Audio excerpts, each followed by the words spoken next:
नमस्कार. आज आपण 26व्या श्लोकाचा अर्थ जाणून घेणार आहोत. भगवंतांनी स्वतःला योगमायेने आवृत असे म्हटले.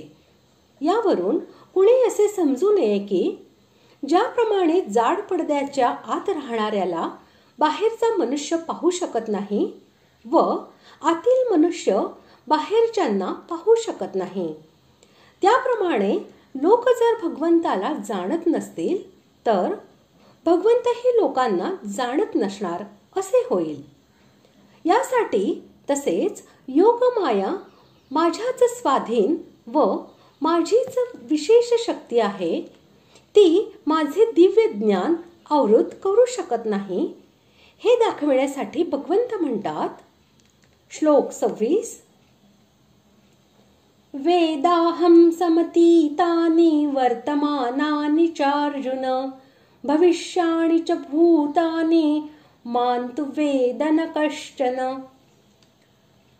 श्लोकाचा अर्थ: हे अर्जुना, पूर्वी होऊन गेलेल्या वर्तमान काळातील आणि पुढे होणाऱ्या सर्व प्राण्यांना मी जाणतो, पण श्रद्धा भक्ती नसलेला कोणीही मला जाणत नाही.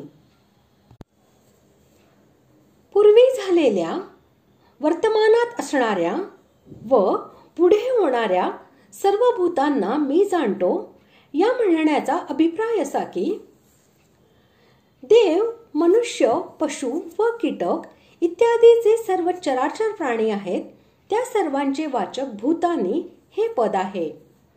भगवंत म्हणतात की ते सर्व प्राणी यापूर्वी अनंत कल्पांतरामध्ये केव्हा कोणकोणत्या योनींमध्ये कशा प्रकारे उत्पन्न होऊन कसे राहत होते व त्यांनी काय काय केले होते आणि वर्तमान कल्पामध्ये कोण कुठे कोणत्या योनीमध्ये कशा प्रकारे उत्पन्न होऊन काय करीत आहे, तसेच भावी कल्पांमध्ये कोण कुठे कशा प्रकारे असतील, या सर्व गोष्टी मी जाणतो. हे म्हणणे सुद्धा लौकिक दृष्टीनेच आहे, कारण भगवंतासाठी भूत, भविष्य आणि वर्तमान असा कालाचा भेद नाही. त्यांच्या अखंड ज्ञान स्वरूपामध्ये नेहमी सर्व काही प्रत्यक्ष असते. त्यांच्यासाठी सर्व काही नेहमी वर्तमान असते. वस्तुतः सर्व कालांचा आश्रय असे महाकाल तेच होत, म्हणून त्यांच्यापासून काहीही लपून राहत नाही. येथे जीवांपेक्षा भगवंताचे अत्यंत वेगळेपण दाखविण्यासाठी तूचा प्रयोग केला आहे. या अध्यायातील 3ऱ्या श्लोकामध्ये भगवंतांनी सांगून टाकले आहे, कोणी एखादाच मला तत्वतः जाणतो. आणि याच अध्यायातील 30व्या श्लोकामध्ये म्हटले आहे, जे लोक अधिभूत, अधिदैव आणि अधियज्ञासहित मला जाणतात.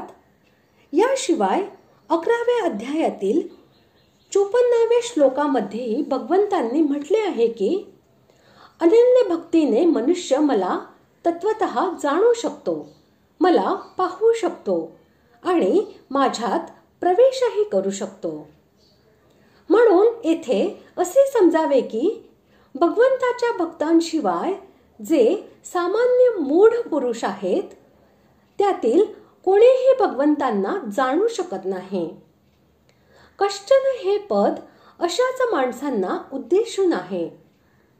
हाच भाव स्पष्ट करण्यासाठी अर्थामध्ये श्रद्धा, भक्तिरहित पुरुष हे विशेषण लावले आहे. पुढील श्लोकात राग द्वेष जनित अशा द्वंद्वांचा मोह हेच भगवंतांना न जाणण्याचे कारण आहे असे सांगितले आहे. यावरूनही हेच सिद्ध होते की राग द्वेषरहित भक्तगण भगवंताला जाणू शकतात. अशा प्रकारे आज आपण 26व्या श्लोकाचा अर्थ जाणून घेतला. पुढील भागात आपण 27व्या श्लोकाचा अर्थ जाणून घेऊया. धन्यवाद.